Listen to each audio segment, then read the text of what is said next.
A few months ago we reviewed two MVJ models by Modern Vintage. I like them, you like them. A lot. So it's time to check their MVP models. Let's get started.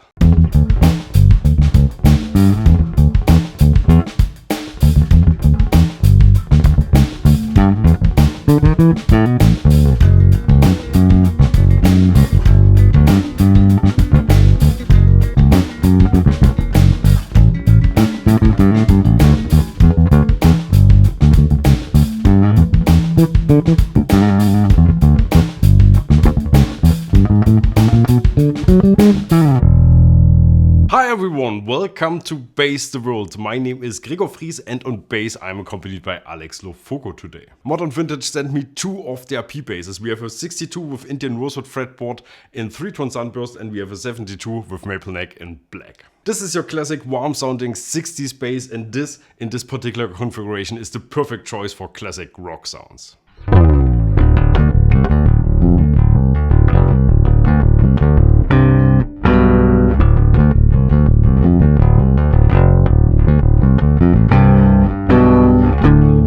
What both of these basses have in common is their alder body and their torrefied maple neck. Beyond that, it gets very specific. The guys behind this brand are John Files, a vintage bass collector, and Rob Elric, the luthier of Elric basses, which are modern high-end boutique designs. With John's extensive knowledge of everything old and Rob's skills, they truly deliver both vintage basses with a modern approach.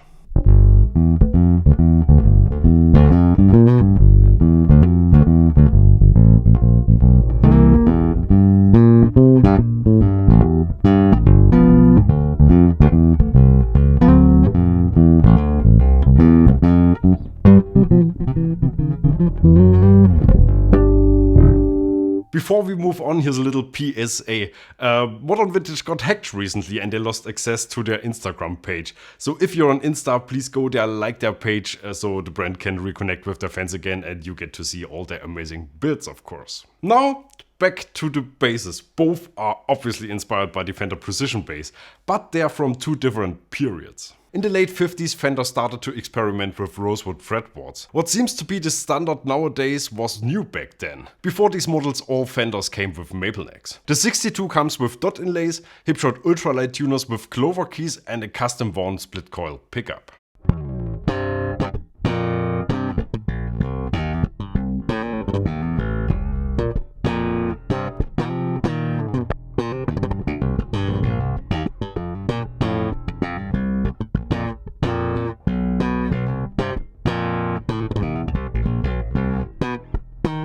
The 72 comes from a later Fender period. At this time, Fender was already sold to CBS, who didn't only change some of the production methods, but also the basses themselves. Maple necks became very popular again, but this time not one-piece constructions like the early builds, but with a glued-on maple fingerboard on top. We got hipshot tuners again, a 42mm width at the nut, a modern dual-action truss rod, and in this case a vintage-style bridge with barrel saddles instead of the steel saddles we find on the 62 model. And not to forget, here we got a matching headstock. Even after doing this for over 20 years now, it still amazes me how much of a difference it makes to change the fretboard from rosewood to maple. Yes, it's still the same bass, but it has a very different vibe.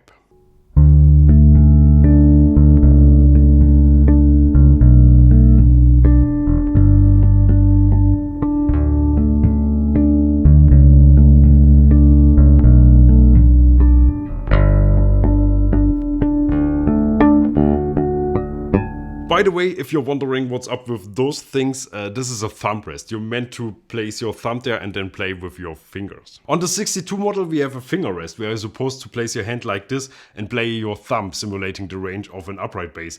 Of course, none of this applies today. If this annoys you, you can just loosen the screws and throw it out. They belong on these basses for an authentic look, but modern techniques are so much more complex. For many players, they will simply be in the way.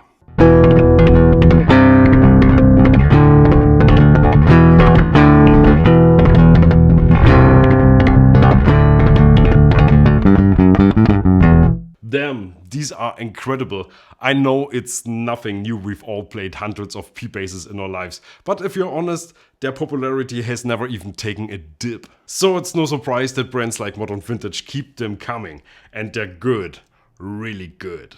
They have everything I expect from a modern bass but still deliver the perfect vintage vibe.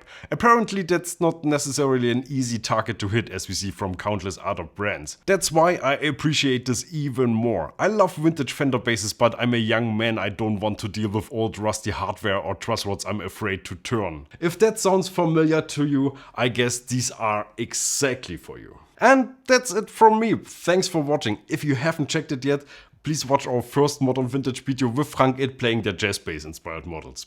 Really good. I'm out. Bye bye. BassTheWorld.